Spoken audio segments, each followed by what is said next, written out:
walking around and biking around a little bit in Santa Barbara and seeing people, like you said, it didn't seem like there were as many people as we would have expected.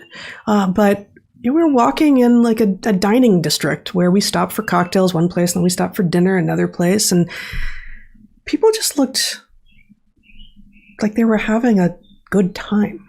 They looked in that place. No one was masked.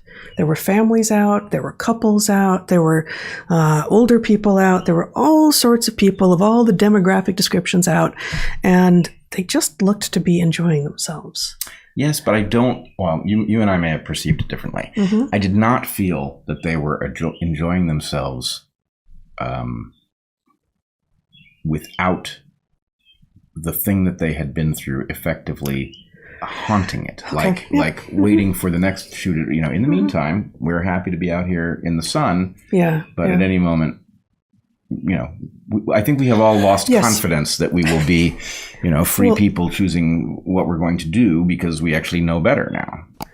Yes, in which case I would hope that awareness, as that awareness fades, it becomes more and more possible that will happen again and soon. Right? That the greater awareness we have, like, wait, many of us just signed off on having a bunch of our rights taken away, and then in trying to get them back, we are told that maybe they weren't ours to begin with or something. Like, what was that? How did that happen? Right. How did that happen? And, one of the things that haunts me is we have to now live with each other. Let's say that the thing recedes and it doesn't return in the fall. And you're talking now not about the human infrastructure, but the virus. Well, I'm talking about the radical decrease in our freedoms that we experienced, which we were told, 2 weeks to flatten the curve, and then it just kept extending and new things were added and all of that. So I don't want to limit this. I don't want to limit this to, COVID, right?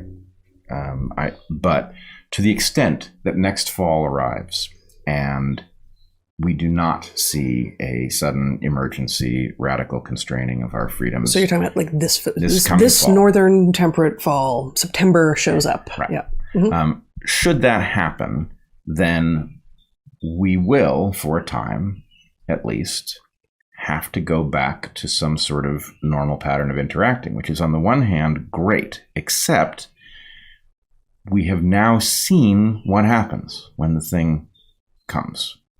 And people have had very different reactions, and they've played very different roles, right? So we have to go back to being a functional society when, some of us have, for example, been demonized as the cause of the pandemic, right? Pandemic of the unvaccinated, right?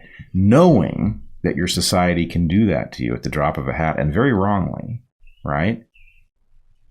How exactly do we, is there a mechanism? Is there a truth and reconciliation mechanism? I mean, forget the powers that be. Is there a truth and reconciliation mechanism that even allows us as peers to navigate something that we will trust as a relationship with people who have, taken up arms against us as if we were exposing the world to pathogens, right? I don't know.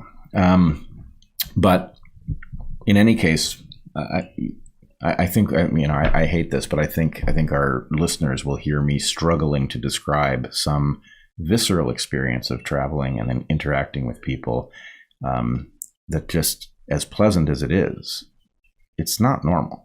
And and some of that is undoubtedly my perception, but some of that is likely not. Some of that is the fact that people have been through something profound and they are grappling with how to understand it. And one of the things that it was very aggressive about doing was disrupting our ability to make sense of things and disrupting our ability to find our way to a consensus about what took place by discussing it with each other, right? Mm-hmm. What took place is going to be something that will be told to us, and we will either accept it or reject it, and the people who reject it are the bad people, right? That's the pattern. And so anyway, I don't know where we are, but I definitely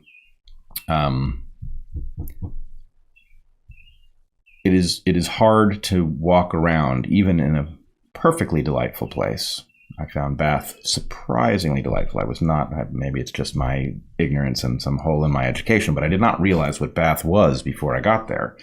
And upon arriving, I discovered a beautiful place with ancient roots and very pleasant to walk around and quite clean. And, just a really interesting part of... You thought a place named Bath would not be clean?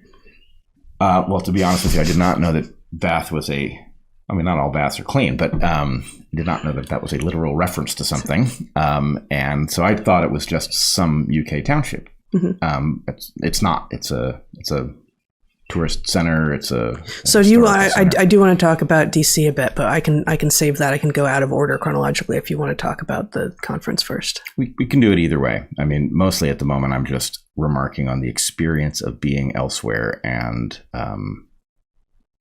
being haunted by the appearance of normalcy or semi-normalcy and the feeling of not normal.